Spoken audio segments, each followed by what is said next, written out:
प्रिय मित्रहरू नमस्कार। मैले आज तपाईहरुको बीचमा फेरि अर्को चाहिँ भिडियो चाहिँ अपलोड गर्न गइराखेको छु। सम्भवतः यो चाहिँ मेरो च्यानलमा, यो युट्युब च्यानलमा, यो अर्को युट्युब च्यानल हो र युट्युब च्यानलमा यो मेरो फर्स्ट भिडियो हो र आगामी दिनहरुमा तपाईहरुले जसले चाहिँ यो कृषिका कुराहरू, कृषिका विषयमा तपाईहरुलाई चाहिँ जान्न मन छ, बुझ्न मन छ भने तपाईहरुले यो च्यानललाई चाहिँ सब्स्क्राइब, लाइक गरिदिनु होला र शेयर पनि गरिदिनु होला भन्न चाहन्छु। र आज मैले यसरी यो देखाइराखेको छु। यो बुद्ध चित्तको मालाको हो। यो यसरी यो बुद्ध चित्त माला फलेको अवस्था छ र यो बुद्ध चित्त मालाको सिजन पनि हो अहिले।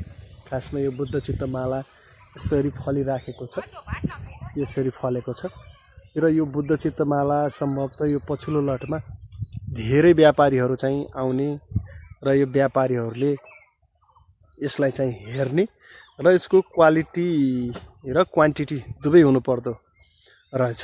अन्य चाहिँ जसरी हामीले बिजनेस गर्छौं, अन्य तरकारी खेती गर्छौं, अन्य सुन्तलाका खेतीहरू चाहिँ गर्छौं, त्यस्तै यसमा पनि क्वालिटी प्लस क्वान्टिटी यो दुवै चीजलाई चाहिँ मध्यनजर गरेर यसको चाहिँ उत्पादन गर्न सकियो भने सम्भवतः यसको भविष्य राम्रै छ। र अहिले पछिल्लो लटमा किसानहरूले यो धेरै किसानहरूले लगाइराख्नु भएको छ। लगाउँदाखेरि यो चाहिँ फल्ने कसैले एक वर्षमा पनि यसलाई चाहिँ मसँग लगेका बिरुवाहरू कसै साथीहरूले एक वर्षमा पनि फुलाउन सफल हुनु भएको छ भने कसैले 3 वर्षमा फुलाउनु भएको छ र मैले पनि यो सम्भवतः यो 3 वर्षको हल्का चाहिँ फुल्ने काम चाहिँ भयो र फुलिसके पछाडी यो फुल्ने भन्ने ठुलो कुरा होइन। यसमा फल टिक्ने नटिक्ने र यसको क्वालिटी आउने नआउने भन्ने मुख्य कुरा हुन्छ। त्यसो हुँदाखेरि कृषक दाजुभाइ तथा दिदीबहिनीहरूले जसले बुद्ध चित्तको बारेमा खेती गर्न चाहनुहुन्छ भने यसको हाइट, मोडा, यसको मार्केट सबै चीज ख्याल गरेर मात्रै चाहिँ लगाउनु पर्ने हुन्छ। हामीले जुनसुकै व्यवसाय गर्दाखेरि पनि त्यसको सम्भावना र चुनौती दुवै चीजलाई चाहिँ हेरेर त्यसको चाहिँ मार्केट हेरेर चाहिँ गर्न पर्ने हुन्छ। जसमध्ये हामीले अहिले चाहिँ यो बुद्ध चित्तको बारेमा चाहिँ यो भिडियो देखाइराख्दा सम्भवतः कृषक दाजुभाइ दिदीबहिनीहरू जसले यसको बुद्ध चित्तको खेती गर्न चाहनुहुन्छ, सम्भवतः यो चाहिँ यो पहाडीमा पनि खासमा घाम लाग्ने उत्तरी मोहडा गरेको, उत्तरी पूर्वी मोहडा भयो भने अत्यन्त राम्रो छ।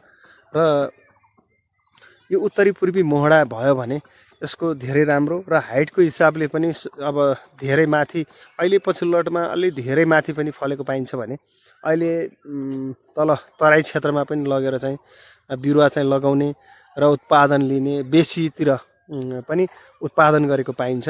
र यसमा यो खास गरी कस्ता अवस्थामा चाहिँ किसानहरू ठगिन्छन् त यो बुद्ध चित्त मालाको भन्ने विषयमा तपाईहरुलाई जान्न मन छ। यो बुद्ध चित्त लगाउँदाखेरि कस्ता खाले बुद्ध चित्त लगाउने भन्ने विषयमा मैले अर्को भिडियोमा तपाईहरुलाई फेरि देखाउने छु। यति धेरै चाहिँ मेरो बुद्ध चित्त फलेको छ, हेर्न सक्नुहुन्छ। यो बुद्ध चित्त फलेको छ। यो चाहिँ मैले फर्म पनि दर्ता गरेको छु, र यसको मात्रै होइन, मसँग चाहिँ पर्याप्त मात्रामा सुन्तला उत्पादन पनि हुन्छ र सुन्तला चाहिँ उत्पादन गरेर बेचबिखन गर्दै गर्दा त्यही सँगसँगै म खासमा कृषक भएको नाताले हाम्रो यो पहाडी भूभाग त्यसमा पनि यो उत्तरी बेल्टमा चाहिँ यसको सम्भावना मैले खासमा काभ्रेको तिमालमा देखेको थिएँ।